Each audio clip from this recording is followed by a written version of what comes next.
Ya, halo pemirsa, apa kabar Anda hari ini? Kembali berjumpa dalam program Market Review bersama saya, Prasetyo Wibowo. Dan Market Review kali ini akan menyoroti dari sektor komoditas, khususnya dari makanan kita, begitu, adalah beras, begitu, di mana bulan September diprediksi akan menjadi puncak tertinggi dari produksi beras nasional. Bahkan ini prediksinya tertinggi dalam 10 tahun terakhir. Apa yang menjadi pemicunya? Langsung saja kita mulai Market Review selengkapnya.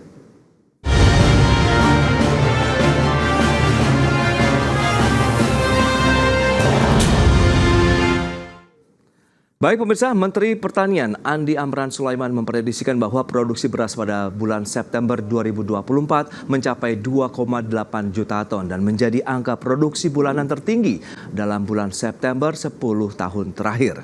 Kementerian Pertanian menyebutkan bahwa produksi beras Indonesia akan mendapatkan dampak positif dari fenomena La Nina.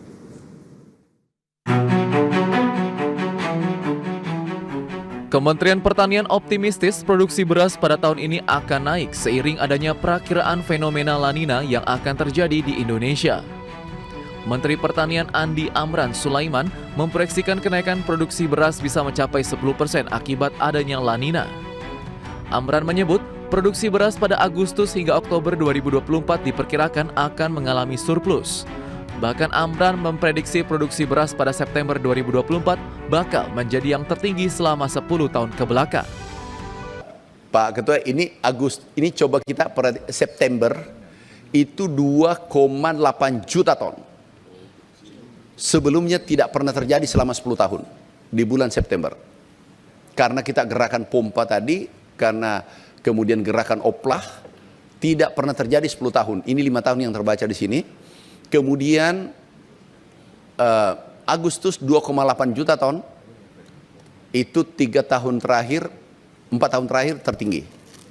Kemudian Oktober, prediksi baru-baru ini data BPS, kami tidak akan mengeluarkan data lagi.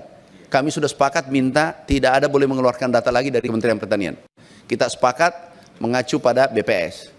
Nah ini di Oktober diprediksi juga 2,5, ini tertinggi selama 5 tahun. Meski demikian, fenomena La Nina juga dikhawatirkan dapat menimbulkan dampak negatif. Pasalnya, menurut ramalan Badan Meteorologi, Klimatologi, dan Geofisika atau BMKG, La Nina di bagian utara dan selatan Indonesia akan memiliki curah hujan berbeda, di mana bagian selatan diproyeksikan bakal memiliki curah hujan lebih tinggi. Dan untuk memitigasi dampak negatif tersebut, Badan Pangan Nasional akan mengoptimalkan irigasi teknis dan pompanisasi untuk mengoptimalkan cadangan air. Jakarta, Tim Liputan, IDX Channel.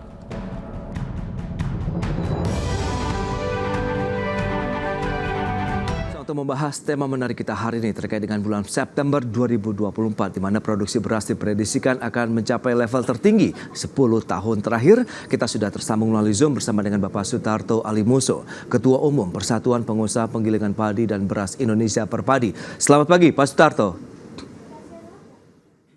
Selamat pagi Mas Prasetyo. Ya, salam sehat Pak. Alhamdulillah, salam dari Palembang. Baik, terima kasih atas juga waktu yang disempatkan. Kita sapa juga sudah ada Profesor Dwi Andreas, pengamat pangan dari IPB University. Selamat pagi, Prof. Dwi Andreas. Selamat pagi Mas Pras. Ya, ini saya dengan Mas Parto itu sama saja. Kamu bergerak di bawah, jadi tahu persis lah bagaimana kondisi lapangannya. Baik. Ini dia tema yang menarik kan kita ulas ya. Di bulan September ini prediksinya akan tertinggi begitu untuk produksi beras nasional. Nah, Pak Sutarto, kita akan review terlebih dahulu. Bagaimana Anda melihat kondisi saat ini begitu? Apakah sudah sesuai targetnya? Kemudian bagaimana dengan proses produksinya sendiri untuk mereview produksi beras nasional saat ini, Pak Sutarto? Ya, kalau kita bicara produksi nasional, itu tentu kita mesti melihatnya itu selama 1 tahun ini harus kita lihat. Yang kedua juga tahun lalu dan tahun-tahun sebelumnya. Ini yang kenapa ini perlu kita lihat? Tentunya ini dalam rangka bagaimana kita memperhitungkan kesiapan kita untuk menyediakan pangan khususnya beras secara nasional pada saat 1 tahun maupun nanti tahun-tahun berikutnya. Nah, kita tahu bahwa pola panen kita itu memang kalau kita bicara 10 tahun yang lalu atau bahkan lebih, itu memang ada 2 puncak panen. Puncak panen itu terjadi musim penghujan, itu akan puncak panennya sekitar bulan Februari sampai dengan April. Kemudian nanti puncak panen kedua biasanya sekitar bulan Juli sampai dengan September. Nah, kalau kita melihat situasi beberapa tahun terakhir ini, sebenarnya kita ini dihadapkan kepada persoalan bahwa panen raya kita itu sudah mulai bergeser hanya 1 kali. Oke. Nah, ini yang kita hadapi selama 3 tahun terakhir inilah. Nah, baru tahun ini kalau berdasarkan data BPS nampaknya ada kegairahan petani, terjadi peningkatan produksi pada bulan Agustus September. Ini kembali sebenarnya, apakah ini sudah kembali kepada keadaan mungkin 7, 8 bahkan 10 tahun yang lalu atau lebih? Ini yang perlu kita lihat gitu. Tapi kalau kita bandingkan 2 tahun atau hampir 3 tahun yang lalu, ini memang berdasar data BPS situasinya memang bulan Agustus September ini panen kita meningkat. Saya kira ini yang harus menjadi catatan kita bersama. Gitu. Baik Pak Sutarto, menarik. Lantas bagaimana Prof Dwi Anda melihat fenomena ini begitu? Siklikal kah atau bagaimana melihat dalam 3 tahun terakhir puncak dari sisi panen kita begitu menjadi 1 tahun sekali begitu, setelah sebelumnya 2 tahun sekali begitu yang disampaikan Pak Sutarto begitu. Anda melihat ada sesuatu kekhususan terkait dengan iklim kah atau apa begitu di Indonesia sendiri? Oke lah, pertama terkait dengan judul ya, ini kan judulnya bombastis. Bulan September produksi tertinggi selama 10 tahun terakhir. Dan juga pentingnya Bapak Menteri satu ini juga memberikan pernyataan-pernyataan bombastis yang basicnya pernyataan tersebut salah. Kenapa saya sebut salah? Pertama, menyebut 10 tahun terakhir. Dan kita tahu persis, kalau yang sekarang ini, apalagi akademisi tahu persis, bahwa produksi padi kita itu baru benar tahun 2018. Setelah BPS mengeluarkan KSA, kerangka sampling area, kan? Sebelumnya data produksi padi kita ngawur, Mas.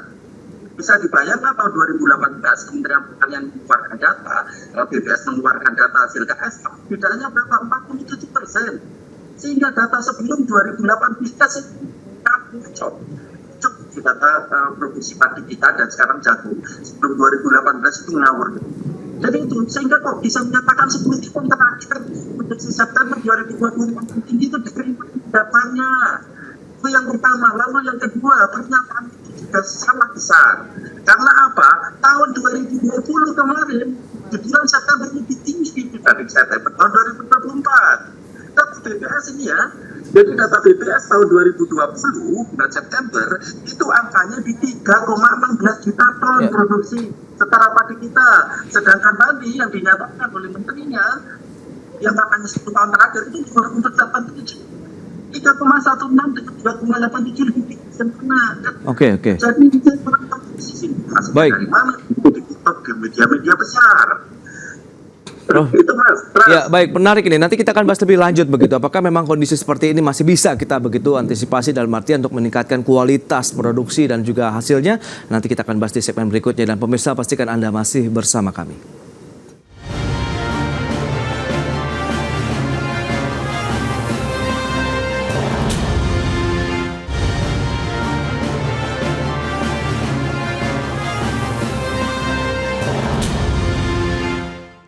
Ya, terima kasih Anda masih bergabung bersama kami dalam Market Review dan kita akan lanjutkan kembali perbincangan menarik ini bersama dengan Profesor Dwi Andreas dan juga Bapak Sutarto Alimuso dari Perpadi. Baik, Prof Dwi mungkin bisa disampaikan kembali begitu ya terkait dengan kondisi tadi, begitu target, bagaimana, adakah fenomena La Nina ini yang menjadi salah satu kontributor juga? Silakan. Oke, terima kasih Mas Ras. Tadi mohon maaf pemirsa karena suara saya nggak begitu jelas. Jadi gini, pertanyaan saya sebenarnya mengapa Menteri Pertanian itu suka mengeluarkan pernyataan-pernyataan yang bombastis dan itu pernyataannya salah lagi kan ya? Kenapa saya sebut salah? Dinyatakan bahwa dalam 10 tahun terakhir ini di bulan September 2024 produksi padi kita yang dikonversi ke beras tertinggi. Itu salah besar. Kenapa salah besar? Yang pertama, produksi padi kita sebelum tahun 2018 itu ngawur, sebelum BPS mengeluarkan kerangka sampel area. Pada saat itu Kementerian Pertanian mengeluarkan data, BPS mengeluarkan data, perbedaan datanya berapa? 47%. Kementerian Pertanian lebih tinggi dibanding BPS. Itu yang ngawur yang pertama. Sehingga kalau 10 tahun bagaimana caranya kan sebelum 2018 nggak ada data yang valid pada saat itu. Lalu yang kedua, berdasarkan data BPS tahun 2020 produksi padi kita setara beras itu di bulan September 3,16 juta ton. Bisa dibayangkan lebih tinggi dibanding September yang ini pun juga masih prognosis September tahun 2024 yang 2,87 juta ton. Jadi dari mana data tersebut diambil? Dan itu pun dikutip oleh media-media besar termasuk sekarang IDX Channel menyiarkan itu kan ya. Jadi itu data ngawur, salah besar terkait dengan apa yang dinyatakan oleh Menteri Pertanian. Lalu kedua, terkait dengan fenomena La Nina. Memang fenomena La Nina kalau kita lihat sejarah paling tidak 20 tahun terakhir ini rata-rata berdampak positif terhadap peningkatan produksi kan. Misalnya tahun 2007 sampai tahun 2010 itu produksi terus mengalami peningkatan rata-rata antara ya sekitar 5% lah, dari 4,8 itu tahun 2007, tahun 2009 itu bahkan sampai 6,6% peningkatan produksi. Tapi karena kemudian dipicu oleh penanaman padi terus-menerus, produksi langsung drop di tahun 2011. Pas itu La Nina kuat juga. Berapa penurunan produksi? 10,5%. Lalu kemudian La Nina tahun 2016 juga meningkatkan produksi fantastis 9,7% karena penanaman padi terus-menerus. Akibatnya apa? Akibatnya ketika iklim normal 2017 produksi terjerembab lagi. Berapa persen produksi penurunan produksi? 4,95% tahun 2017. Padahal iklimnya normal. Nah sebaliknya kalau El Nino dipastikan produksi turun seperti tahun lalu kan. Tahun lalu kan produksi turun 2,05%. El Nino tahun 2019 walaupun El Nino lemah itu turun 7,7%. Lalu El Nino ya yang barusan kan yang tahun kemarin juga turun dan itu dampaknya kita rasakan tahun 2024 ini karena pergeseran musim tanam. Itu pun juga yang menjawab mengapa produksi di Agustus September naik karena musim tanam bergeser kan. Biasanya puncak produksi itu sekitar bulan Juli. MT2 itu bulan Juli Agustus, tapi karena bergeser sehingga produksi naik di bulan September Oktober. Jadi itu jadi kemungkinan besar tidak ada kaitannya dengan pompanisasi ataupun program-program yang lain terkait. Baik. Nah, Pak Sutarto, Anda melihat bagaimana kalau memang fenomena ini tampaknya memang sebenarnya sudah terjadi begitu, kalau memang produksi padi nasional kita pun ya sudah mulai cenderung membaik. Anda melihat sebenarnya faktor apa? Dari sisi pelaku usaha sendiri melihat bagaimana kesempatan untuk bisa memproduksi lebih jauh lagi? Apakah benar pompanisasi, kemudian bibit unggul yang juga diberikan begitu atau bagaimana Anda melihatnya? Ya, jadi begini, seperti yang Prof. Andreas sampaikan, itu biasanya kalau La Nina itu justru berdampak positif. Karena apa? Karena yang tadinya tidak tanam itu bisa tanam. Sekalipun kalau El Nino itu juga daerah-daerah tertentu yang tidak biasa tanam bisa tanam, misalnya daerah-daerah rawa. Seperti saya juga baru di Sumatera Selatan ini, saya melihat karena La Nina memang ada daerah-daerah lembab yang tidak bisa ditanami, tapi secara nasional biasanya itu akan termanfaatkan lebih baik karena terutama di daerah-daerah sentra produksi yang lain itu bisa tanam 3 kali panen dalam 2 tahun. Nah itu sudah pasti akan meningkatkan produksi. Nah kalau melihat situasi sekarang di lapangan pun kita memang melihat tahun ini awal tahun kita lebih jelek. kan semua tahu itu panen pertama itu kita minus kan gitu kan, bila dibanding dengan tahun lalu saja itu di bawah. Nah tapi pada musim tanam kedua ini nampaknya karena terjadi pergeseran juga karena El Nino, nampaknya juga ada peningkatan luas tanam. Nah, sehingga luas panennya juga nanti meningkat. Sehingga tadi dikatakan bulan Agustus September pun kita masih panen, dan panennya lebih tinggi bila dibandingkan produksinya tentunya bila dibandingkan dengan kebutuhannya. Jadi ada surplus. Kalau tahun lalu minus, kan seperti itu. Nah, dampak apa ini? Sebenarnya kalau kita melihat dampak yang nyata, pasti petani ini sebenarnya di beberapa tempat produksi sekarang ada sedikit kegairahan meningkatkan produksinya atau dia bertanam, karena kemarin ada kenaikan HPP. HPP itu sangat menentukan itu. Jadi kebijakan HPP itu sangat bagus karena meningkat harga pembeliannya, dan di lapangan juga gabah sekarang itu tidak ada yang di bawah 6.000, bahkan antara sekitar 6.500 sampai dengan 7.000. Ini mendorong gairah petani. Yang kedua, tentunya pasti ada pengaruhnya dengan kemarin peningkatan penyediaan pupuk bersubsidi. Meskipun belum sepenuhnya berjalan baik ya di lapangan, ini tentunya harus kita lakukan. Nah, kemudian di beberapa daerah memang masih ada hujan, dan di samping itu sumur-sumur dalam pun bisa dilakukan oleh masyarakat. Ini sudah mulai berkembang. Jadi pompanisasi dan sebagainya ini sebenarnya sudah berjalan. Kalau pemerintah menambah, ya tentunya harapannya juga akan memberikan tambahan positif. Jadi secara lingkungan nampaknya juga mendukung. Nah, tentunya ini yang momentum ini yang harus kita pertahankan ke depan. Supaya petani ini bergairah, pasti salah satunya jaminan harga yang baik. Jangan sampai nanti karena pemerintah impornya besar dan masih akan besar, nanti tidak mau membeli produksi dalam negeri. Ini yang harus menjadi catatan kita bersama. Baik. Nah itu dia. Lantas bagaimana upaya-upaya untuk menjaga momentum tadi? Jadi petaninya bergairah untuk menanam padi, kemudian harganya juga masih tetap stabil dan affordable juga ini bagi para petani dan juga konsumen. Kita bahas lagi di segmen berikutnya. Pak Sutarto dan juga Prof. Dwi, kita akan jeda dulu sebentar. Pemirsa, kami akan segera kembali.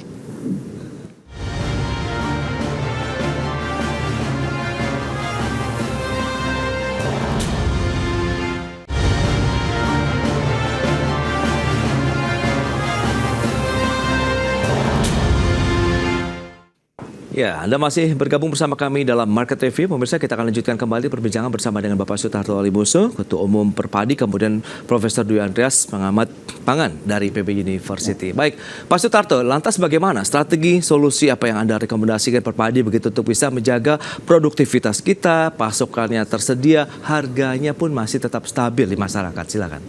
Iya, jadi kita tahu bahwa kalau menyelesaikan persoalan ini kan harus secara holistik. Dan kita harus tahu sebenarnya siapa sih yang memproduksi beras. Kalau kita bicara pangan, ya pangan atau beras khususnya, ini adalah petani kecil. Pelaku usahanya juga pelaku penggilingan padi kecil. Ini yang harus menjadi perhatian mulai dari hulu sampai hilir. Hulu, on farm, hilir, ini harus betul-betul diperhatikan.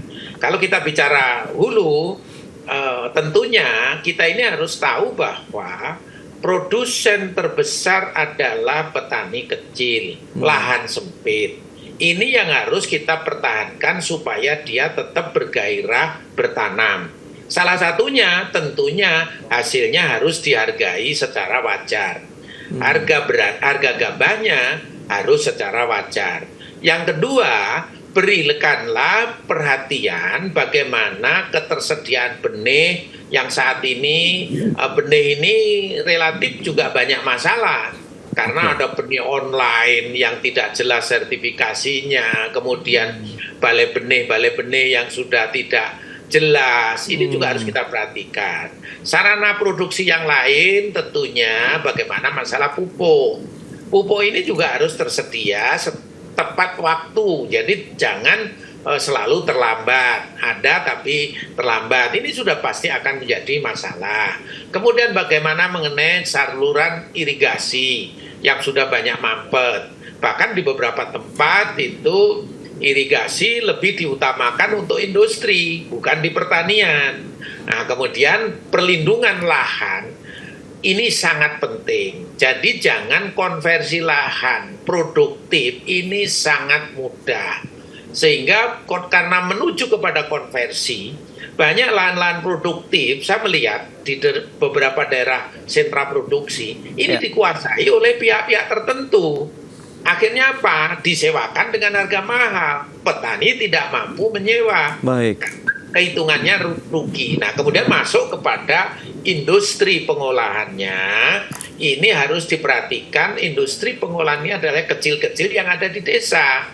Nah, kecil-kecil yang ada di desa inilah yang harusnya kerjasama dengan petani.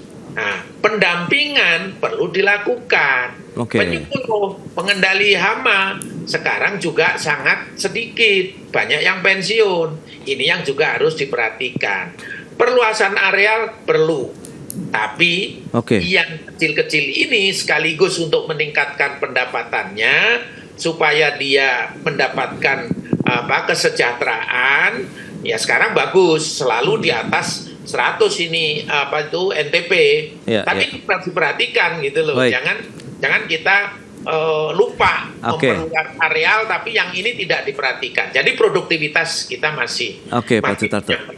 Iya, cukup banyak berarti hal yang fundamental yang harus dipenuhi. Prof. Dwi, singkat saja begitu. Bagaimana Anda melihat rekomendasi dan solusi yang bisa Anda tawarkan? Yang jelas produksi tahun ini tidak baik-baik saja ya Mas ya.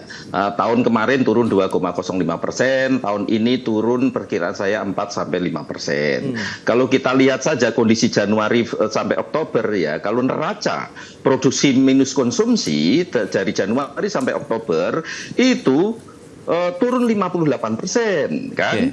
Dan dari neraca produksi konsumsi dari 2,85 juta ton menjadi 1,19 juta ton, kan? Turunnya sangat besar.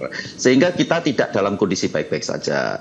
Lalu hal kedua tadi Mas Tarto saya 1000% setuju. Ada satu hal yang teramat penting, kesejahteraan petani. Tadi Mas Tarto sudah menyampaikan terkait itu. Perhatian pemerintah ke depan harus menuju ke kesejahteraan petani. Karena apa? Kalau petani sejahtera, petani bergairah untuk tanam, sudah barang tentu produksi akan meningkat dengan sendirinya. Dan tadi disinggung oleh Mas Tarto terkait NTP. NTP tahun 2023 itu rata-rata selama setahun 107, dan itu NTP tertinggi sepanjang pengamatan saya selama 20 tahun terakhir ini. Sehingga petani bergairah untuk tanam. Mengapa? Tahun lalu produksi itu jauh lebih rendah, penurunan produksi dibanding perkiraan kami yang 5%, kan? Dan itu juga berimbas tahun 2024 ini, kan? Sehingga produksi perlahan-lahan meningkat. Karena apa? NTP bisa dipertahankan baik. NTP bulan Juni kemarin, NTP tanaman pangan ya itu 106 dan bulan Juli 108. Dan ini sudah barang tentu kita berterima kasih ke Badan Pangan Nasional yang berani meningkatkan HPP, harga pembelian pemerintah oleh Bulog. Jadi itu berdampak besar sekali terhadap harga di tingkat usaha tani. Saat ini Mas, di Banyumas kemarin laporan jaringan tani kami pas saat ini panen, harga gabah sudah 7.200. Gabah kering panen bisa dibayangkan jauh melampaui HPP yang 6.000. Itu Mas, jadi kesejahteraan petani menjadi kunci utama dan terpenting. Ya, itu dia beberapa rekomendasi yang sudah diberikan Pak Dr. Ali Musso dari Perpadi, kemudian Prof. Dwi Andreas, seperti yang paling utama fundamentalnya bagaimana meningkatkan kesejahteraan petaninya sebagai pelaku yang membuat dan juga ini adalah memproduksi padi kita di dalam negeri. Terima kasih atas waktu yang disempatkan ini Prof. Dwi, Pak Dr. Ali Musso. Selamat melanjutkan aktivitas Anda kembali. Salam sehat. Terima kasih. Salam sehat Mas Pras. Mas. Baik pemirsa, jangan beranjak dari tempat Anda karena sesaat lagi tentunya kami masih akan kembali dengan tema menarik lainnya usai jeda berikut ini.